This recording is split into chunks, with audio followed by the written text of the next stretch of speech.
I did say earlier that we'll be focusing on politics this morning. As we inch closer to the 2027 general elections, there are schemings here and there on some political parties desperately wanting to occupy Aso Rock in 2027. And one of such political party is the ADC, which is the combination of so many political parties as well as politicians. We have the likes of former Vice President Atiku Abubakar, former Senate President David Mark, former governors of Osun and Rivers State, Rauf Aregbesola, and Rotimi Amici, and a host of others. But then the question this morning is, what is different about the ADC? What are they bringing on board? What is the ideology of this party? And of course, we'll also examine those characters behind this party, which is determined to wrestle power from the ruling party, APC. And we have joining us to look at this, Dr. Tunji Abayomi is a constitutional lawyer. It's a pleasure to have you this morning, sir. Thank you. My pleasure, too. All right. Looking at the crop of political parties that we have on ground today, we have the PDP, we have the APC, we have Labour Party. Put it side by side with the ADC, which is the bride for now. Does it look like this party is different from the usual that we have on ground? Well, I think it's different in terms of its confusion. I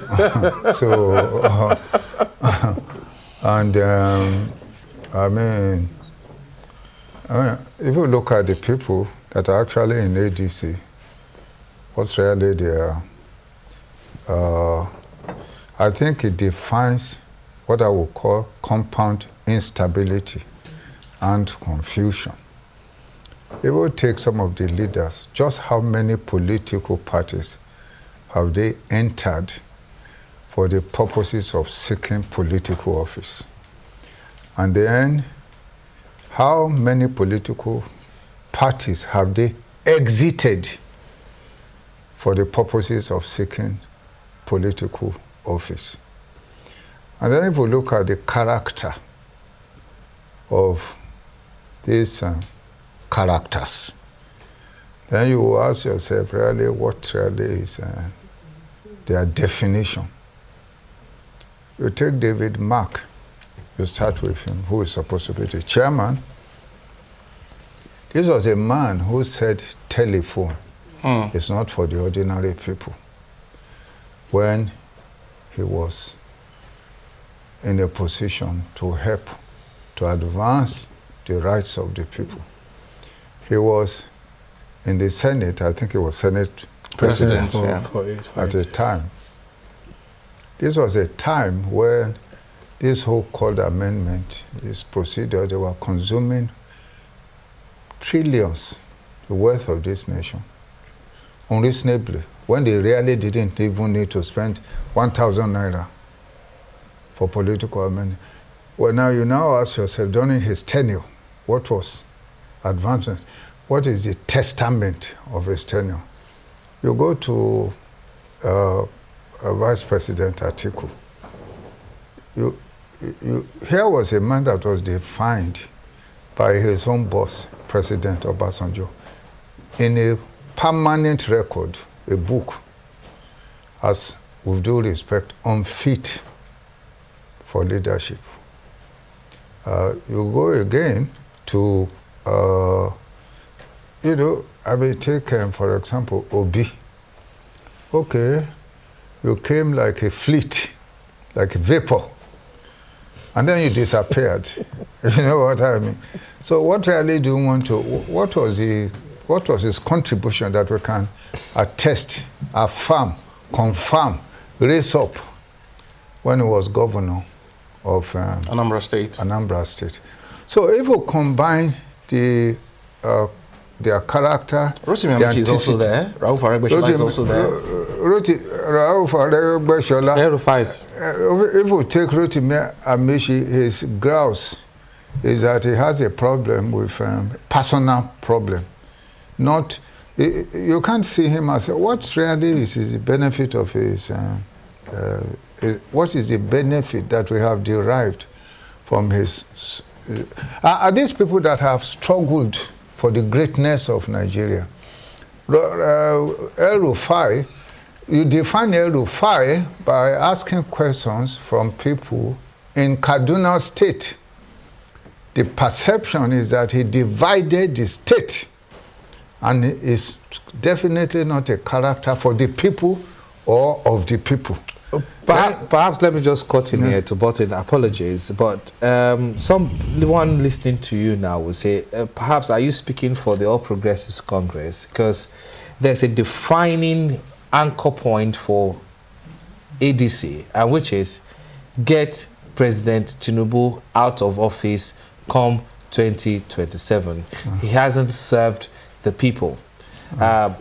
Barring all the intrigues in ADC at the moment, the anchor point is by 2027 we don't want Bola Ahmed Tinubu in power. Isn't that enough reason to perhaps be a little bit scared that... Well, what are we looking for? Are we looking for a conspiracy to get somebody out of office? Or we are looking for a collective to advance the cause of Nigeria? If their interest is to get President Tinubu out of power, they must show that they are better off. They must show by their achievement that, look, they should be preferred to Tinubu. That is not to say that the government in power, Tinubu's government, does not need to do a lot more for this nation. There is pain, there are tears in our eyes, and so on and so forth. But the point is that we must also confirm that it's making some effort. The problem is that this nation is not going to advance unless we are willing to make sacrifice, unless we are willing to work harder, unless we are willing to redefine the structure of government. These are essential issues. You take issue of tax that was just passed. How can you have a nation where just about 1% have so much and 99% have so little? And these 99% that have nothing are the ones that are paying the tax to maintain the 1% who uses the entire structure of government to protect themselves from responsibility. So if their interest is just to get Tinubu out of power, they are going to fail. For sure, they will fail. I'm not talking for APC. I'm not a spokesperson for APC, but I'm a member of APC, and I supported Bola Ahmed Tinubu because I cannot find any of them that's anywhere near the quality, capacity, ability, commitment to this nation. When you look at these people, the major thing that they're amplifying is the fact that Nigerians are hungry. And when you go around town, you feel the pulse of Nigerians.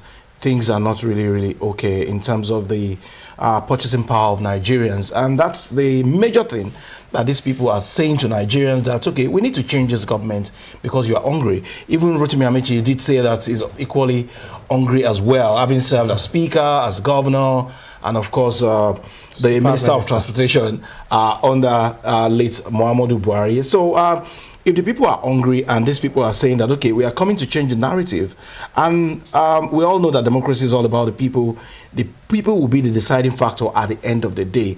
Looking at what Nigerians are feeling right now, do you see them tilting their votes in favor of the new bride, which is the ADC? There's no new bride. It's an old bride. No new bride. Where is the new bride? The point is that if we say Nigerians are hungry, did our hunger begin today? That's the issue. Who are the people that gave us hunger and starvation? They're not the same people. You look at their contribution to their time, political time. What was the achievement? Look, if people are hungry, that means that there is no food. If you want to have food, you must have agriculture. If you want to have agriculture, you must till the soil and plant and harvest. And it doesn't take a day. So if you look at this history of our travail as a nation, these are the managers of our pain and our struggle and our tears. You listen to, for example, Vice President Atiku. He was talking about 16 billion that was spent for power. And he says he's emotional about it. Emotional about the failure of your government. How do you explain that? And now you're coming back to us and tell us you're going to bring Uhuru. How does that make sense? They must think that we are stupid. But Nigerians are not stupid. We are not stupid. We are men and women. We are children of this nation with great fecundity. You know what I mean? So they will be judged by the people according to their contribution to our travail and our pain and our tears. That's what is going to happen. Okay, let's look at some of the intrigues of the ADC now. On two fronts, we have the personalities. Then on the other front is we're looking at the swing of, or the unwritten constitution of where the pendulum should swing as far as the presidency is concerned. On one hand, you have the chess players now moving one from the former vice president has moved from PDP, has resigned. I read his letter of resignation. Has resigned. We have Rotimi Amechi too, has resigned. El-Rufai has not left SDP yet. Peter Obi has not left Labour Party yet. I don't know which Labour Party, because his assistant, his vice, is still in the Labour Party and said he's also interested in contesting for presidency come 2027. And on the other hand, we have the blocks now in that we're talking about Labour Party, Social Democratic Party, New Nigeria People's Party wanting, NNPP wants the candidate, not a northern candidate. LP is pushing for a southern candidate. ADC position is literally neutral at the moment. How does this fit into the whole puzzle? That's the intrigue. Peter Obi wants to be president. Amechi wants to be president. El-Rufai is not saying anything. Atiku is there as well. And they are maintaining one leg here and the other one there. Well, first and foremost, you talk of a northern candidate, southern candidate, eastern candidate. So they are going to contest against a Nigerian candidate, Bola Ahmed Tinubu. So a Nigerian candidate is obviously going to triumph over a northern candidate or a southern candidate or an eastern candidate. That's what's going to happen. Now, if we look at the geographical shifting and movement in this nation, obviously, you cannot expect that another person from the north, if we want the unity of this nation to be affirmed and sustained. I mean, if Buhari was here for 8 years, it is expected, unless we are not unserious as a people, it is expected that a man who comes from the south, who is president now sitting, will also spend another 8 years. I think it's a matter of equity, and it makes sense. Amechi and Peter Obi said they would do 4 years only. But we don't need anybody who will tell us he will do 4 years. The Constitution allows you to do 8 years. So why do you want to? That in itself is deceptive. Why do you want to do 4 years? You see, when you gather together superficially for the purposes of we must get it by all means, and all means is not in the interest of the people but your personal ambition. Who wants to vote for that kind of character? Nobody wants to vote for that kind of character. A leader, a true leader, must be a leader who is totally lost in the struggle for the advancement of the people, preoccupied with it, who will bring about change. I think it was Abraham Lincoln who said you cannot bring about change unless if you walk on a beaten path, that you must, to use the Yoruba expression, onotosha. You can't see anybody's steps on it. He said, you must burn and thirst for distinction. And I believe that's what Tinubu is trying to do. He needs to do more. He needs to reduce. Let us understand that. He needs to reduce the consumption by government. You cannot be living in opulence. The people in government, while the people are in penury, we cannot accept that. He needs to do more to ensure that we don't spend so much of the wealth of the nation sustaining the government of the nation. Government should be a government of the people, by the people, and for the people. Not government of government, by government, and for government. Is that a constitutional move that we need to have, or the president needs to change his tactics? He needs to, decision, yes, the tactics need to be changed. For example, how do you explain the wealth that is consumed by the National Assembly? How do you explain the wealth that is consumed by the executive arm in itself, compared to the poverty that is prevailing in the nation? So there's a need to restructure, you know, the whole apparatus of government. You must, every decision the government takes should first of all reflect how is it going to impact the people, on the ordinary people. How is it going to impact on the youth who have no job, who are struggling, whose future is imperiled? If you ask the question, how about the women in the market? How are they going to be able to pay for the school fees of their children? How are they going to be able to pay to feed those children? How about the farmer in the farm who is struggling, who left his family, even at old age, struggling on producing? How is it going to impact? This should be the preoccupation of government at every decision. And that is what the government needs to do. So, in my view, the government needs to work a lot more to advance the cause of the ordinary people in this nation, because the people that are suffering in this nation are the ordinary people. And the tragedy is that most of these leaders are children of the poor.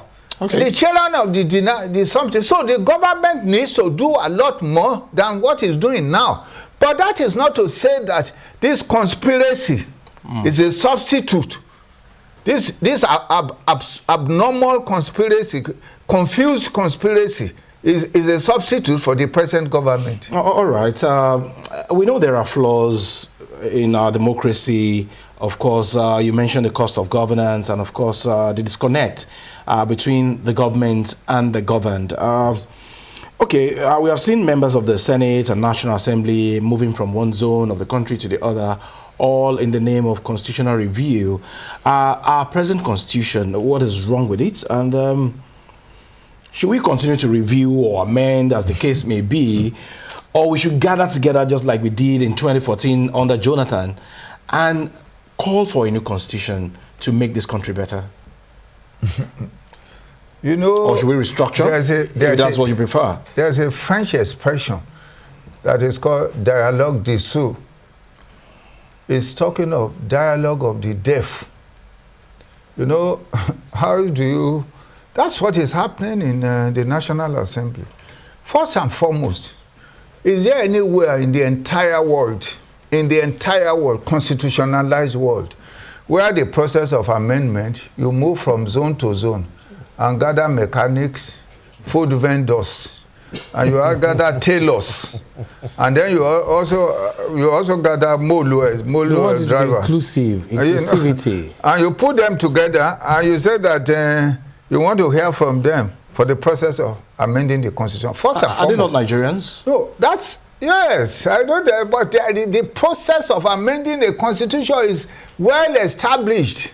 It's even in this constitution. If you look at section 9 of the constitution, did it tell you to go from zone to zone? It says to amend the constitution, you by 2/3 majority, an act. It didn't say a bill, an act for the purposes of altering the constitution. You has to be supported by 2/3 of the National Assembly and 2/3 of the houses of assembly. In this particular case, they are going from place to place. And they spent trillions since 1999. This is part of the problem of this country. My people, the Bible says, are destroyed for lack of knowledge. Now, you look at this National Assembly. Have they ever invited experts, constitutional experts, to even find out the procedure? Now, the section 9 says, look, this is how you do it. They are going from why are they going from zone to zone? It's very simple, because they are consuming the money of the people anyhow. Like I have told you, they have spent trillions. Look at that Ekeremadu, who is now washing. He's now in prison. He's now in prison in Britain, scrubbing the floor. That's what he's doing in the prison, scrubbing the floor. He was a deputy Senate president. Yes, for years. It was almost an annual ritual to spend billions for constitutional amendment. If you look at section 9, you don't even need to spend you don't need to spend 1,000 naira. It's a question of an act to pass it by 2/3. You send it to the houses of assembly by 2/3. The constitution is established.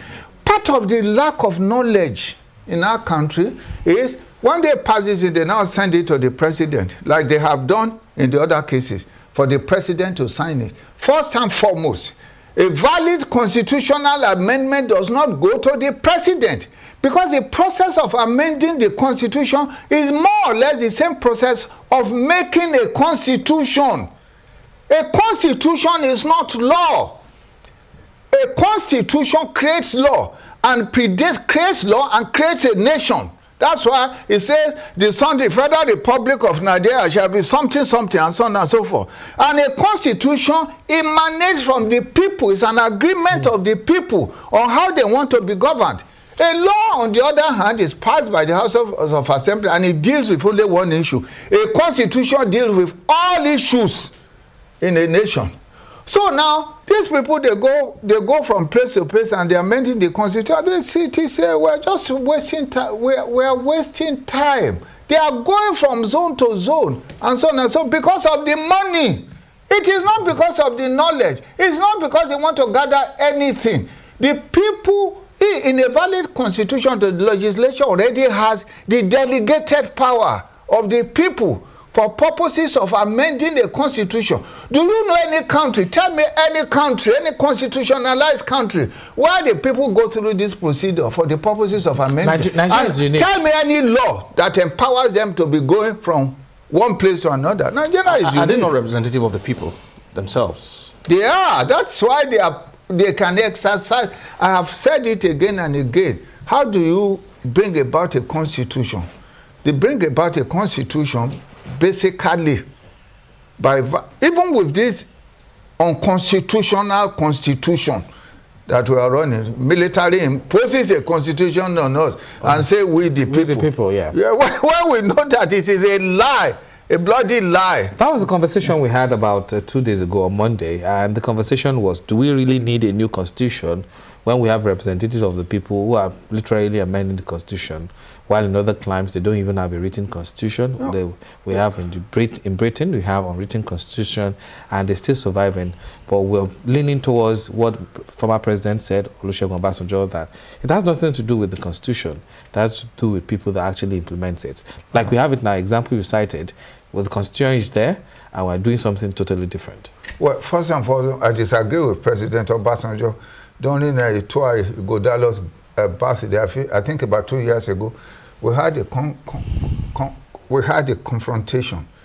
If you say it is only the people operating the constitution that matter, not the constitution, then why do nations, even dictatorships, why do they have constitution?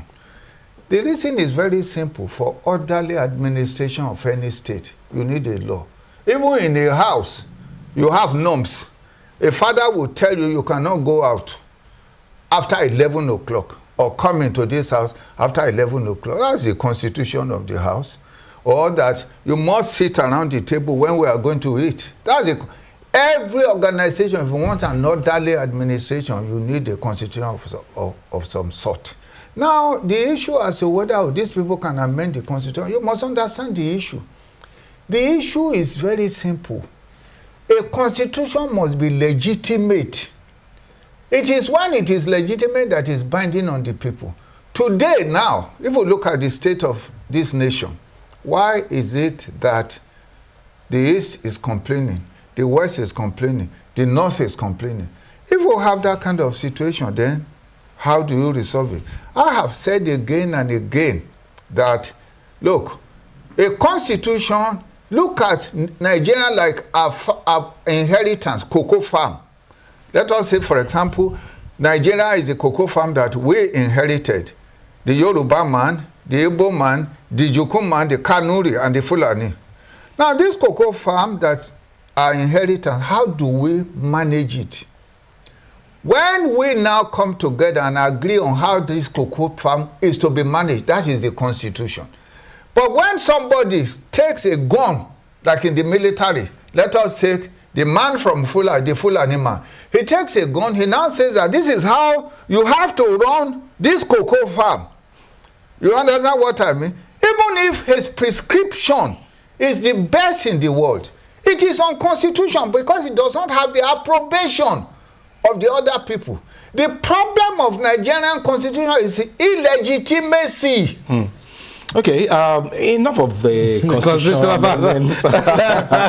Let's come back to politics now. Yes. And the quest for power ahead of 2027. Yes. Correct me if I'm wrong, sir. In those days of MPN, UPN, you can actually pinpoint the ideology of each of these political parties.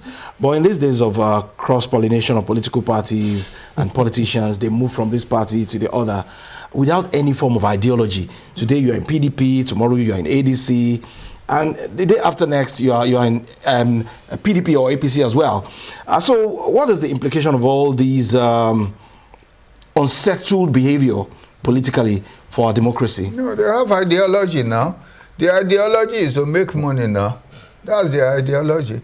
And become wealthy. That's the ideology. They don't have the ideology. The ideology in those days, well, I mean, we celebrate the ideals of government left for us by Chief Obafemi Awolowo. Education, commerce, and industry, sports, and all those things. But when you have leaders that are not preoccupied about the advance, the greatness of a nation, if you look at the leaders in other countries, how are these nations developed? Because they are preoccupied. If you look at, for example, America was under Articles of Confederacy.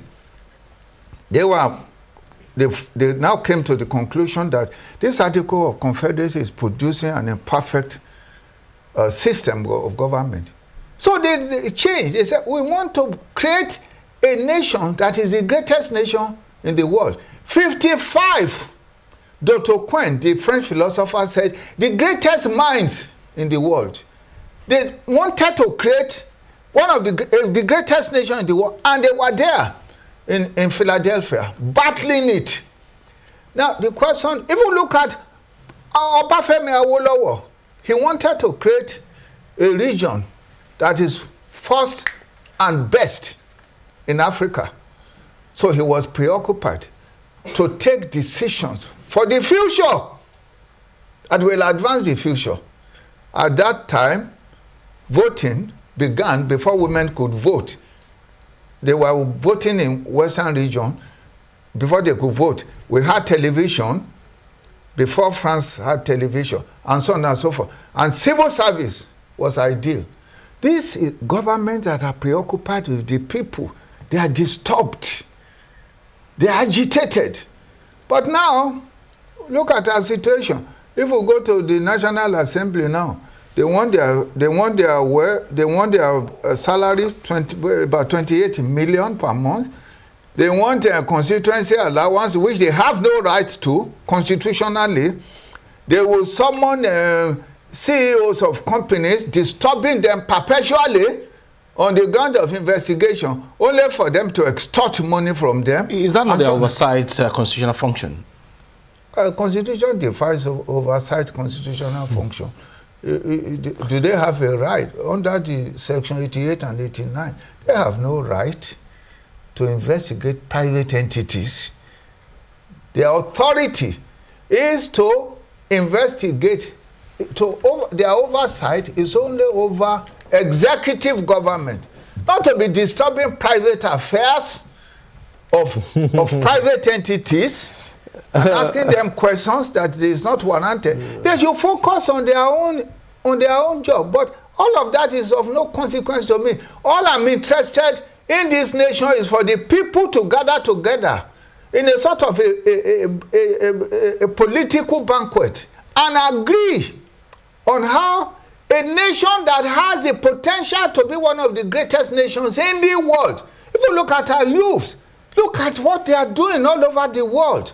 The capacity, whether you are going to engineering, whether you are going to medicine, whether you are going to ICT, whether you are going to law, this nation has commanding respect outside this nation. So why are we Lilliput in our own country?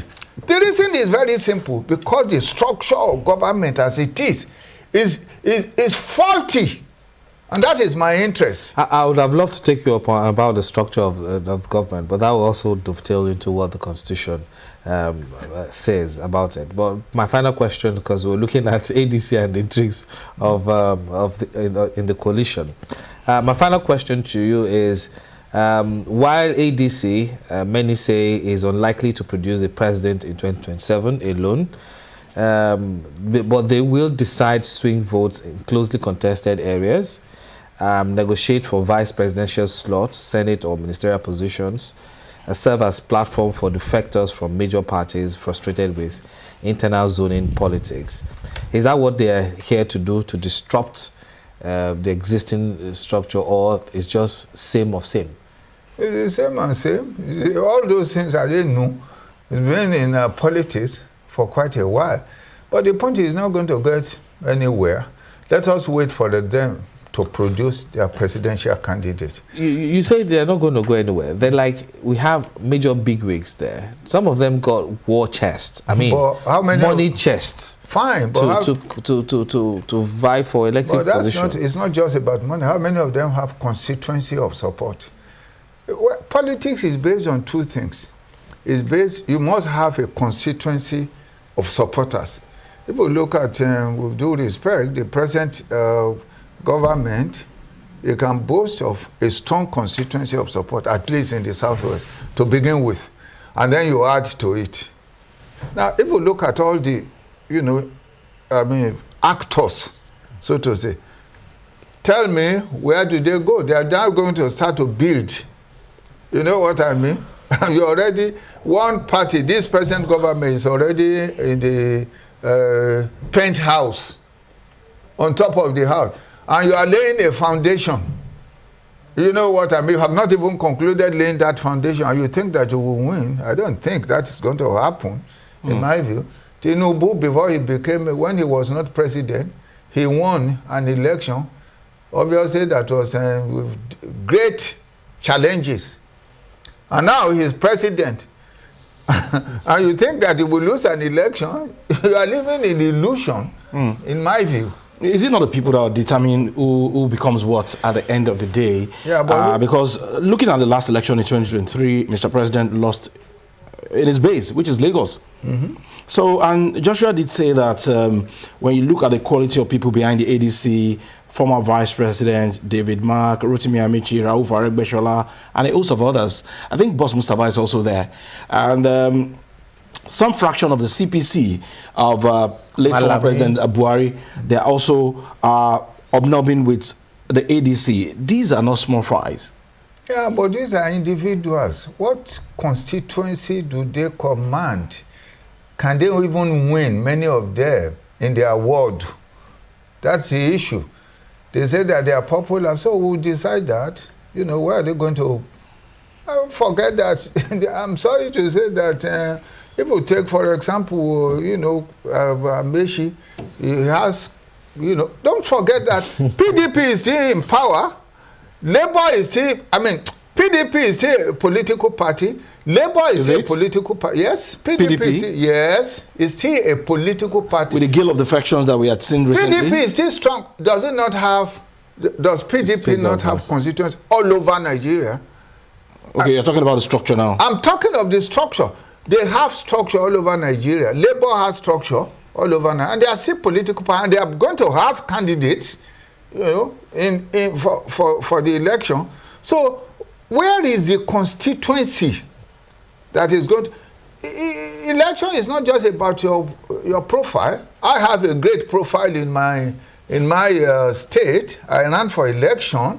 I didn't lose. In fact, when Buhari came to Ondo State, they were all calling me Didin, Didin. Buhari asked me, he said, why are they calling you Didin? I said, I'm calling Didin because I'm the only one who has lost election 3 times. You know. Just like him. Just like him. And then he told me he was a better Dean because he's only he was only for the 4th one. You know what I mean? So the issue is not just about the personality reputation. It's not only about money. You know, it is about the constituency of people. All I'm saying to you is that you may not like Tinubu, but do you like Atiku more than Tinubu? Do you like Mark more than Tinubu? Do you like Amechi more than Tinubu? So you would have to judge personality to personality. You will have to look at them. What have they achieved? Tinubu will tell you that I rebuilt Lagos. I'm the father of modern Lagos state, in spite of the challenges. So what is Atiku going to, is he going to say that he's the father of modern Nigeria?